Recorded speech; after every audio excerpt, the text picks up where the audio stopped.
Stepping up to the couch, it's Brian, who led the league last season in cracked screens.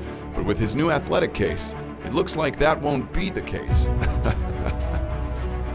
Touchdown, Brian!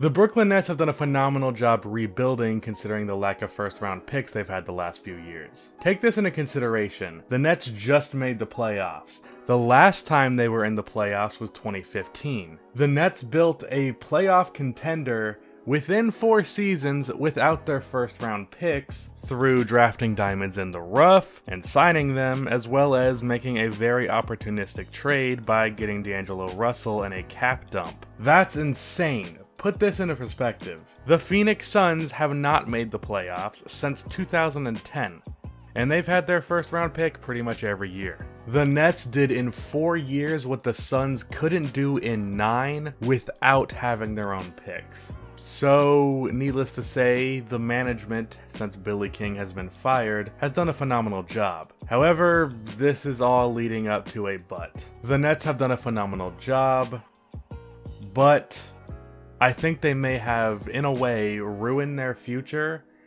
with success. Rebound. Save.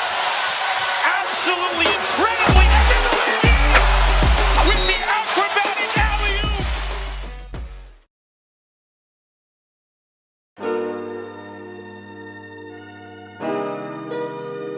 Now, what do I mean by that? Well, let's look at the Brooklyn Nets roster. Their one all-star was D'Angelo Russell, who, don't get me wrong, had a great year, but he was barely an all-star, only making it because someone got injured. And his numbers this year were not that crazy. 21 points, but on whatever efficiency, and 7 assists, but with 3 turnovers a game. I might get hate for this, but D'Angelo Russell is not going to be a perennial all-star type of player. He might get it 4 or 5 times in his career, which is good, but not best player on a contender good. Top 20 to borderline top 15 is probably the peak for D'Angelo Russell. But on the plus side, I actually don't think he will end up being the best player on this roster. Caris LeVert, and no, this isn't an overreaction to his hot start to the season, which, if you didn't know, before he had that injury that looked far more horrific than it actually was, he averaged 18.4 points, 4 assists, and 4 rebounds on 47% shooting and not so great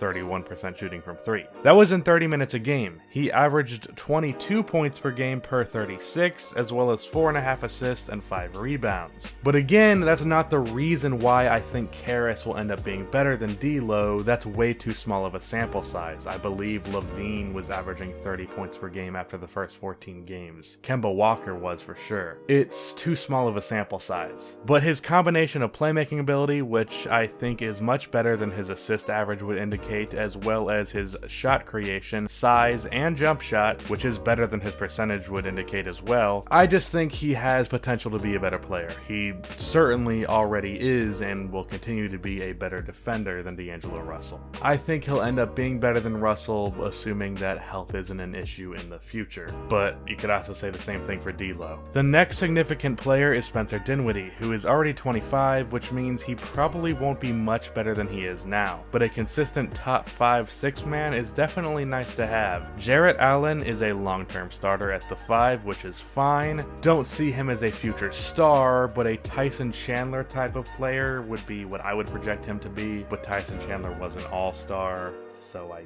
guess I think he'll be a star. After that, we have Joe Harris, who's a great shooter that's 27 years old, so this is going to be about the best version of him that we will be seeing. The last guy that has really gone under the radar, and mostly because his averages aren't that great and he's only played like half of the season, is Rodions Kurucs, who was a second-round pick for the Nets that I think is the perfect modern-day stretch 4. That's a decent roster, and Kenny Atkinson is a really good coach. However, I am not seeing anything anything close to a contender with this roster, for now and for the future. At best, I see an Atlanta Hawks with Al Horford, Millsap, and Teague type of team in the making, where their peak is a 50-something win season where they lose to a team with superior talent. The Nets have a roster with a lot of chemistry. They have built a great culture, and like I said, Kenny Atkinson is a great coach. But if this roster is consistently making the playoffs, or just barely missing it, they won't have any significant draft picks to draft or trade for a superstar. They seem to be destined to be a middle-of-the-pack playoff team.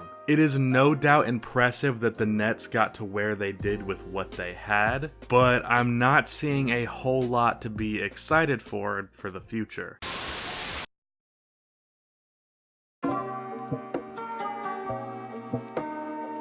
It's not all bleak though. I actually think the Nets have a real chance at bringing in Kevin Durant this offseason. The Nets seem to be a competent organization now. You can't say the same for the Knicks. Both are New York teams. Why not play for the Nets when you can come to the same city with much better management and a better roster? I don't know if you bring back D'Angelo Russell in that scenario, but I think it's plausible. And maybe one day a superstar becomes available, and they can simply trade D'Lo or LeVert for that superstar, or because management is so great, I think it's possible they finesse one through trade or potentially just draft a major diamond in the rough who blossoms into a top 5 player in the league. You never know. But if the Nets are stuck where they are right now in the long term, they're screwed. That's the end of this video. Please be sure to like and subscribe for more NBA content like this, and cue the outro music.